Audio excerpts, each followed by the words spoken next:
kelompok 1 akan mempresentasikan hasil diskusi kami yang berjudul Aplikasi Janji Temu Laboratorium Elektro. Yang beranggotakan yang pertama ada Agung Jati, Muhammad Farhan, Reci Sabri, Asma Yusuf, Bimo Aryo Pratama, Andian Saputra, Kata Ersada Pinem, dan Rahmadi Usada. Dan slide selanjutnya outline yang bakal dibacakan oleh teman kami yaitu Bimo. Bimo dipersilakan. Itu pertama outline. Kemajuan suatu negara dapat diukur dari seberapa pesat perkembangan teknologi informasinya serta bagaimana negara tersebut beradaptasi dalam implementasi perkembangan tersebut.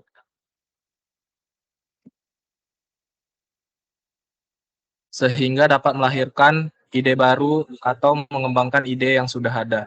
Teknologi informasi merupakan perpaduan teknologi perangkat keras dan perangkat lunak dengan pengolahan data untuk menghasilkan informasi yang berbobot dan bermanfaat. Manfaatan teknologi informasi bagi negara dapat mencakup banyak bidang seperti ekonomi, bisnis, dan kesehatan. Latar belakang.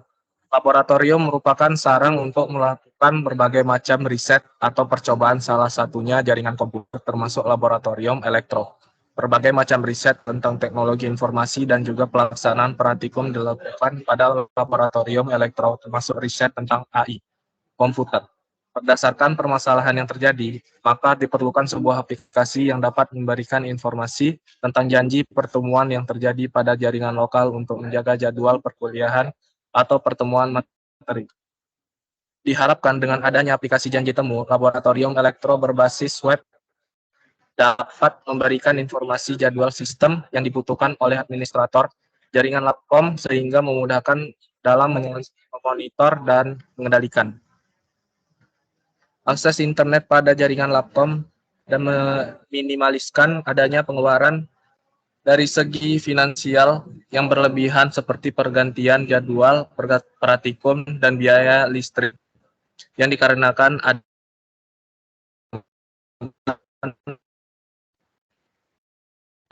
pada jaringan Labcom pada saat terjadinya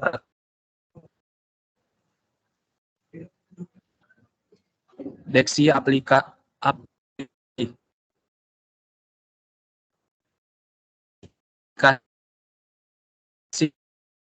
janji temu laboratorium elektro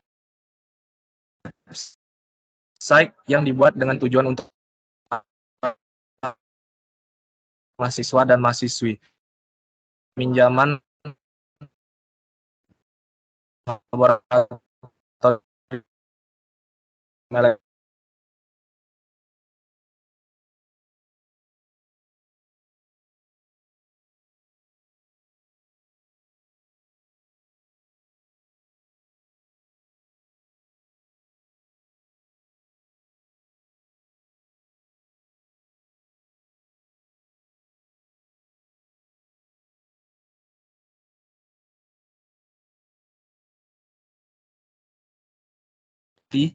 Dengan penggunanya di awal peluncuran Android, Google Inc. akui sisi Android Inc.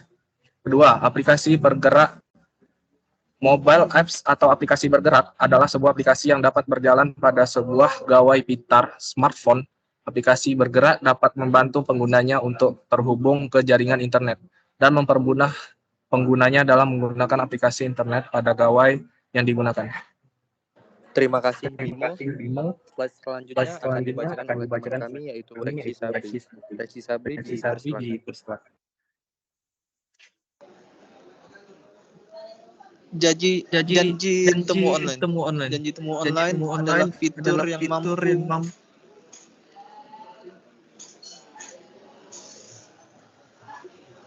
Janji temu online adalah fitur yang mampu memberikan kemudahan untuk penggunaannya saat membuat janji temu atau booking online penggunaan laboratorium.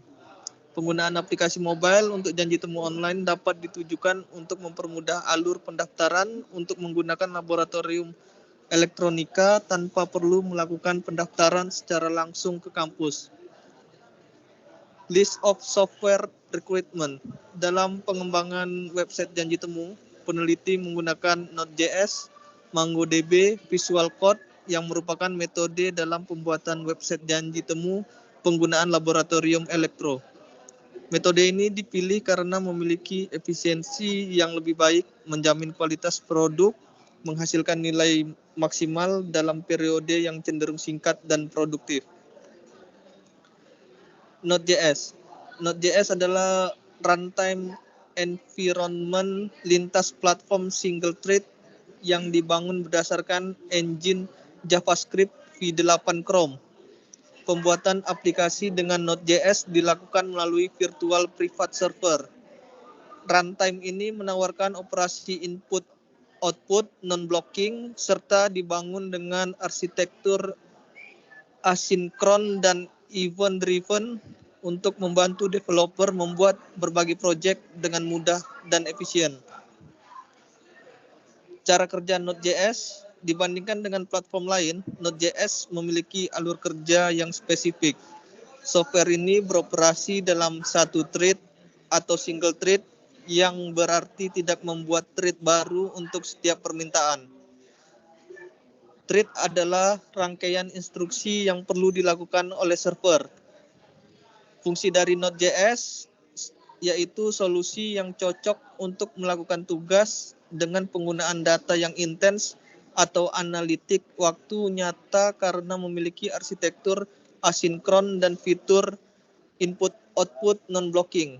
Umumnya, Node.js sering digunakan untuk tugas-tugas sebagai berikut. Yang pertama, chatting secara real-time. Kedua, data streaming. Ketiga, proxy CC share. Keempat, dashboard untuk memantau sistem. Yang kelima, REST API. Keenam, single page application atau SPA. Baik, terima kasih Reksi Sabri. Slide selanjutnya akan dibacakan oleh teman kami yaitu Andian Saputra. Andian, dipersilakan. Next. Selanjutnya ada MongoDB. MongoDB adalah salah satu jenis database NoSQL yang cukup populer digunakan dalam sebuah website. Jika database jenis SQL lain menyimpan data menggunakan relasi tabel, maka perbedaannya dengan MongoDB adalah di mana berbasis dokumen yang menggunakan format file berupa JSON atau JavaScript Object Notation. Selanjutnya ada keunggulan dari penggunaan MongoDB. Yang pertama, performa lebih cepat. Yang kedua, pengelolaan database lebih mudah. Yang ketiga, mampu menampung banyak data yang bervariasi. Yang keempat, bisa mengelola query lebih baik. Yang kelima, memiliki kemampuan skalabilitas sesuai kebutuhan. Yang keenam, dapat memperbarui skema data tanpa downtime. Yang ketujuh, MongoDB adalah layanan gratis. Selanjutnya ada use case diagram. Use case diagram adalah teknik guna menunjukkan hubungan antara pengguna sistem dengan sistem itu sendiri. Hasilnya berupa skema sederhana untuk memudahkan user membaca dan memahami informasi yang diberikan. Selanjutnya, fungsi use case diagram. Yang pertama, memperlihatkan proses aktivitas dalam sistem. Yang kedua, menggambarkan proses bisnis dalam sistem. Yang ketiga, sebagai jembatan antara developer dan konsumen. Baik, terima kasih Andian. Slide selanjutnya akan dibacakan oleh teman kami yaitu Yusuf. Yusuf, dipersilakan.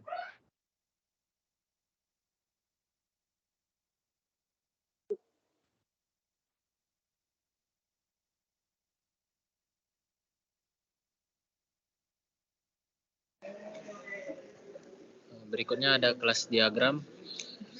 Kelas diagram atau kelas diagram kelas adalah salah satu jenis diagram struktur pada UML yang menggambarkan dengan jelas struktur serta deskripsi kelas, atribut, metode, dan hubungan dari setiap objek. Ia bersifat statis. Dalam artian, diagram kelas bukan menjelaskan apa yang terjadi jika kelas-kelasnya berhubungan, melainkan menjelaskan hubungan apa yang terjadi. Fungsi kelas diagram. Yang pertama, menunjukkan struktur dari suatu sistem dengan jelas. Yang kedua, meningkatkan pemahaman tentang gambaran umum atau skema dari suatu program. Yang ketiga, dapat digunakan untuk analisis bisnis dan digunakan untuk membuat model sistem dari sisi bisnis. Yang keempat, dapat memberikan gambaran mengenai sistem atau perangkat lunak serta relasi-relasi yang terkandung di dalamnya.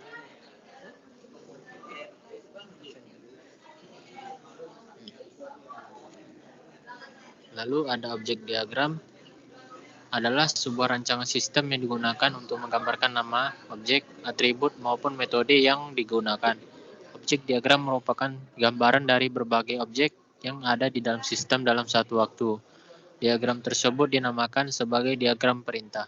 Hal ini karena diagram tersebut memiliki perintah-perintah yang lebih ditonjolkan dibandingkan dengan kelasnya. Baik, terima kasih Yusuf. Slide selanjutnya akan dibacakan oleh rekan kami yaitu Rahmadi. Rahmadi, dipersilakan. Selanjutnya ada fungsi objek diagram. Objek diagram digunakan untuk menggambarkan seperti apa hubungan antara objek-objek yang ada. Digunakan untuk pengujian terhadap kelas diagram dengan memanfaatkan objek diagram tertentu. Objek diagram berfungsi untuk memeriksa literasi pada sebuah program. Objek diagram juga berfungsi untuk menghasilkan gambar dengan resolusi tinggi dari sebuah sistem yang sedang dikembangkan. Diagram objek juga digunakan untuk membuat sebuah prototipe, berfungsi juga dalam membuat permodelan data yang bersifat kompleks, untuk memahami sebuah sistem melalui perspektif yang lebih praktis.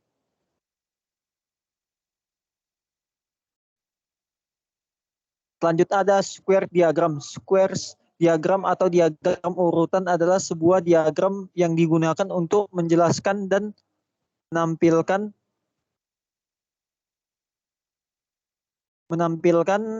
interaksi antara objek-objek dalam sebuah sistem secara terperinci. Selain itu, sequence diagram juga akan menampilkan pesan atau perintah yang dikirim beserta waktu pelaksanaannya. Objek-objek yang berhubungan dengan berjalannya proses operasi biasanya diurutkan dari kiri ke kanan.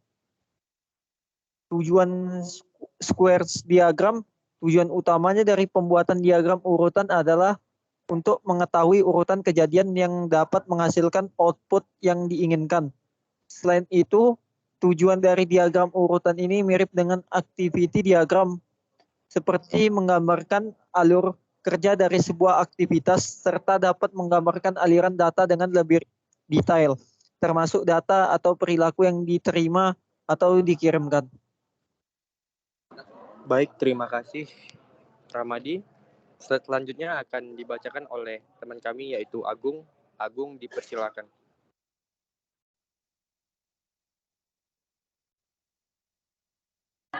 Halo, Assalamualaikum. Jadi di sini saya akan menjelaskan bagian pemodelan. Coba ganti ke template desain.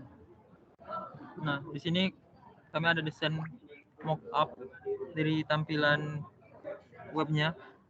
Bisa ada tampilan room booking, buat booking, kemudian edit booking, ada view bookingnya juga. Nah, kemudian di bawahnya itu bisa juga dilihat dari list schedule yang sudah ditampilkan, yang sudah di booking. Kemudian next pemodelannya sederhana, ada admin atau dosen bisa memberikan jadwal peminjaman lab pada ruangan mana dan waktu kapan. Mahasiswa bisa memilih slot waktu kapan yang dibutuhkan, hanya bisa memilih slot yang waktu yang tersedia. Nah, ini aku share screen tadi. Share screen. Ini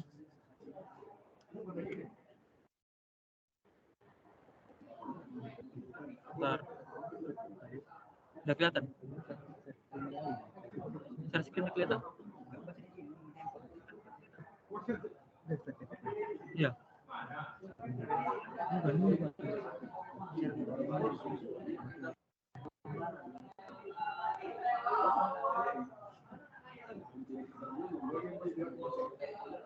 Udah share screen.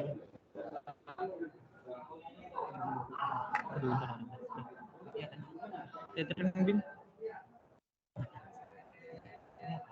Halo. Jadi ini di sini pertama kami menyediakan form email dan register. Saya sign in, pilih slot yang kosong. Sini ada slot. Bentar.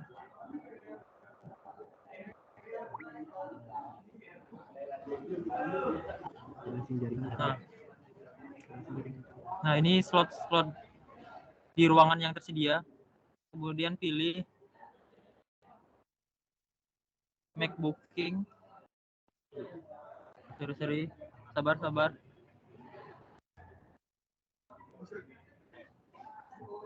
Sabar, guys.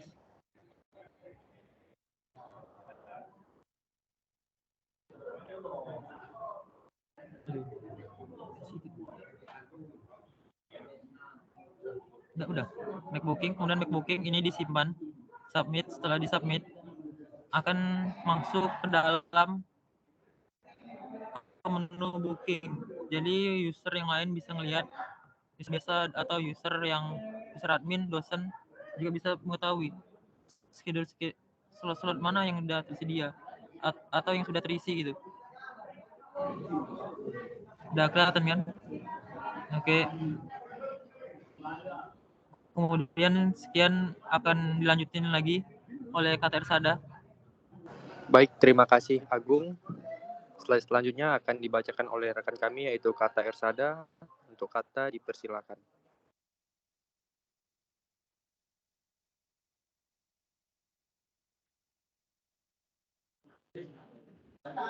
Halo.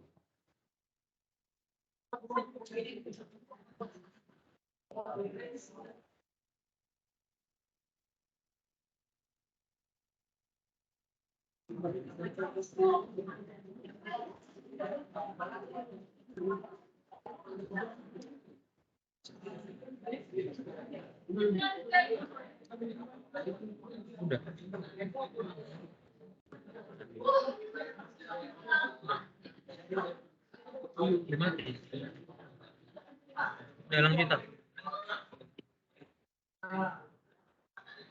Udah bisa.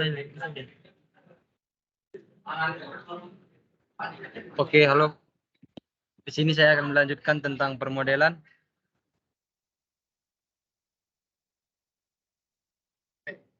Kesimpulan dan saran. Berdasarkan penelitian dapat disimpulkan bahwa pelaksanaan manajemen di laboratorium pendidikan teknik elektro meliput 1. Perencanaan merumuskan tujuan yang akan dicapai, pengumpulan data, penyusunan program kerja. 2. Pengorganisasian, mengidentifikasi kegiatan yang perlu dilakukan, mengelompokkan jenis kegiatan tersebut, menyusun struktur organisasi, perumusan wewenang dan tanggung jawab, penyusunan staf personil. 4. Pengawasan alat dan bahan, kegiatan praktikum, administrasi, dan perawatan.